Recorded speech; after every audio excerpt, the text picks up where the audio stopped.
Hello my YouTube family, हमारे channel SP भक्ति रस में आपका स्वागत है।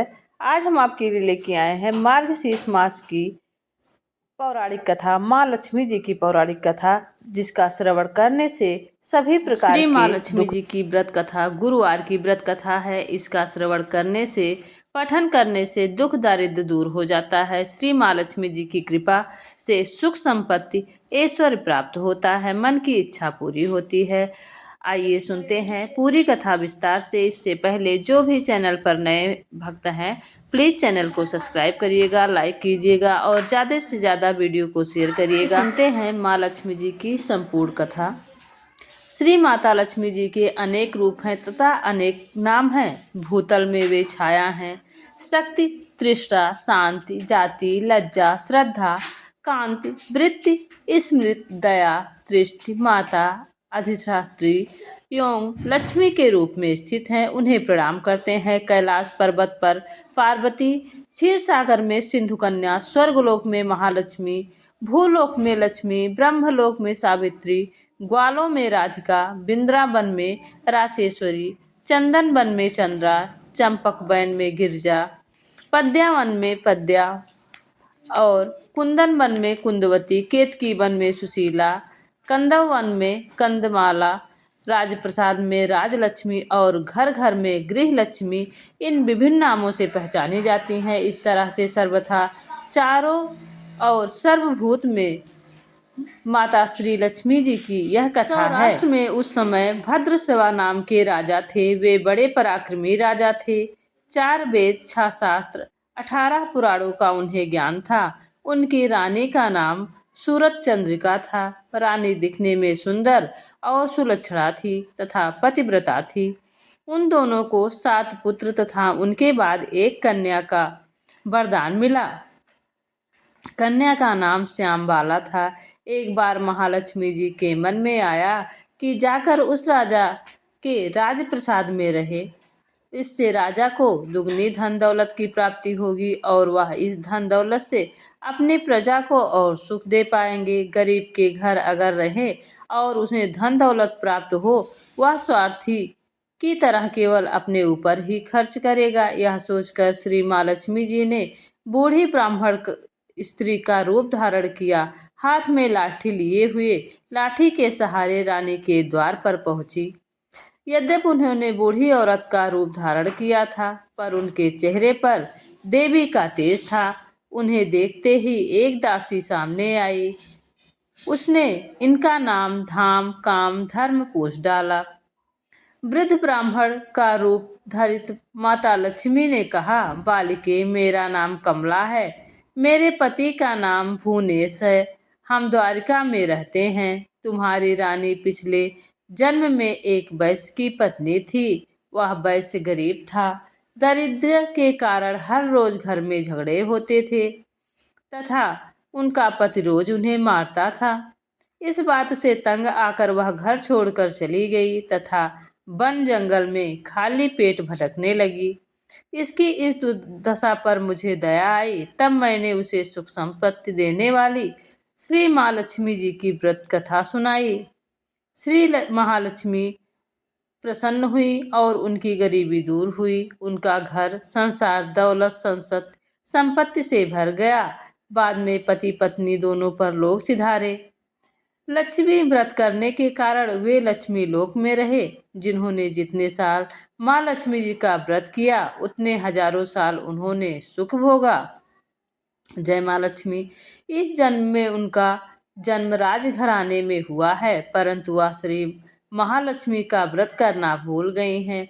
उन्हें यह याद दिलाने के लिए मैं यहाँ आई हूँ। बुढ़िया को की बातें सुनकर दासी ने उन्हें प्रणाम किया तथा श्री महालक्ष्मी जी का व्रत किस प्रकार किया जाए इस बारे में पूछा।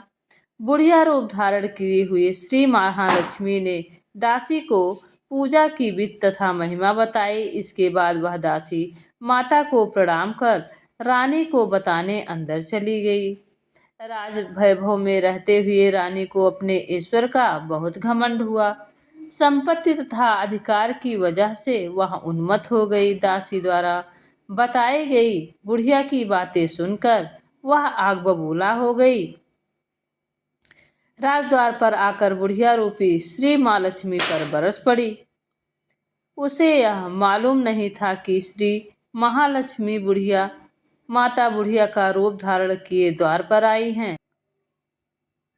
महालक्ष्मी माता बुढ़िया का रूप धारण किए घर पर आई हैं। यह इस बात से वह अनजान थी, परंतु रानी की इस कदर रुख बर्ताव देखकर और अपना अनादर देखकर माता लक्ष्मी ने वहां ठहरना ठीक ना समझा। वे वहां से चल दी।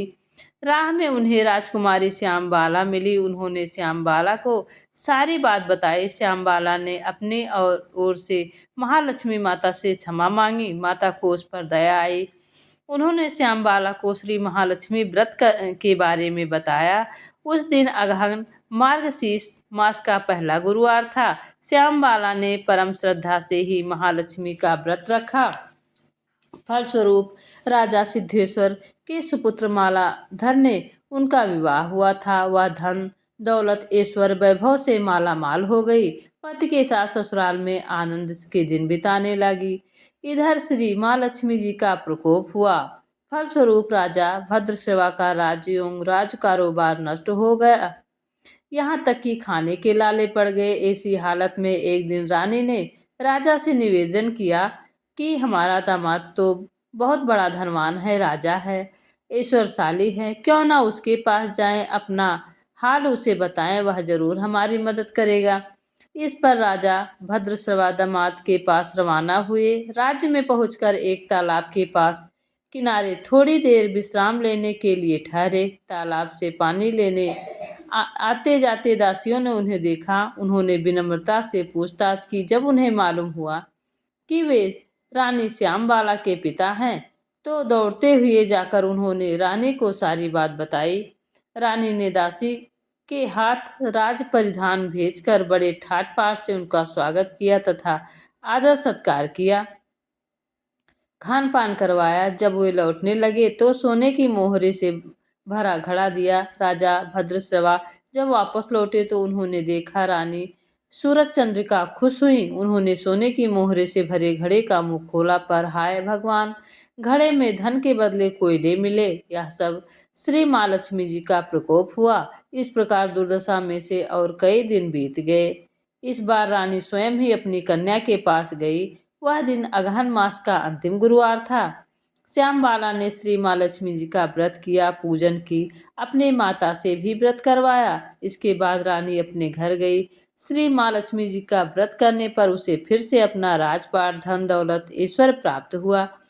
वह फिर सुख शांति आनंदमय जीवन बिताने लगी। कुछ दिनों बाद राजकन्या श्यामबाला अपने पिता के घर आई। उसे अपने घर देखकर सूरज चंद्रिका को पुरानी बातें याद आ गई। यही कि श्यामबाला ने अपने पिता को घड़ा भरकर कोयला दिया था और उसे तो कुछ भी नहीं दिया। इसी कारण श्यामबाला को पिता के घर आने पर उसका कोई आदर सत्कार नहीं किया, बल्कि अनादर ही किया। पर उसके इस बात का बुरा नहीं माना। अपने घर लौटते समय उसने पिता के घर से थोड़ा सा नमक ले लिया। अपने घर लौटने पर उनके पति ने पूछा, अपने मायके से क्या लाई है? इस पर उसने जवाब दिया, वहाँ का सार लाई हूँ। पति ने पूछा, इसका क्या मतलब हुआ? श्यामबाला ने कहा, थोड़ा धीरज रखें, सब मालूम हो जाएगा। उस दिन श्यामबाला ने सारा भोजन नमक डाले बिना बनाया और परोसा। पति ने खाना चखा। सारा खाना नमक बिना था, इसलिए स्वाद न आया। फिर श्यामबाला ने थाली में नमक डाला, जिससे सारा भोजन स्वादिष्ट लगने लगा। तब श्यामबाला ने पति से कहा, यही है वह मायके से लाया हुआ सार। पति ने उनकी बात को समझा। फिर वह दोनों हंसी मजाक करते हुए भोजन करने लगे। कहा गया है कि इस तरह जो कोई भी श्रद्धा भाव से श्री महालक्ष्मी जी की पूजा करते हैं, उसके माता की कृपा प्राप्त होती है, सुख संपत्ति शांति प्राप्त होती है, सभी मनोकामनाएं पूरी होती हैं। परंतु यह सब प्राप्त होने पर माता की पूजा को भूलना नहीं चाहिए। हर गुरुवार को व्रत पाठ अवश्य ही करना चाहिए। इस तरह से श्री महालक्ष्मी जी की महिमा से भक्तों की मनोकामना पूरी होती है। और जो भी भक्ति भाव श्रद्धा से इस कथा का श्रवण करता है और कमेंट बॉक्स में जय माँ लक्ष्मी लिखता है, उसकी सभी मनोकामनाएं पूर्ण होती हैं। और उसके घर में सुख समृद्धि की कमी नहीं रहती। अगर आपको यह कथा अच्छी लगी हो तो प्लीज़ चैनल को लाइक शेयर सब्सक्राइब करिएगा। कमेंट बॉक्स में जय माँ लक्ष्मी लिखना ना भूलिएगा। जय माँ लक्ष्मी, जय माँ लक्ष्मी, जय माँ लक्ष्मी, जय माँ लक्ष्मी।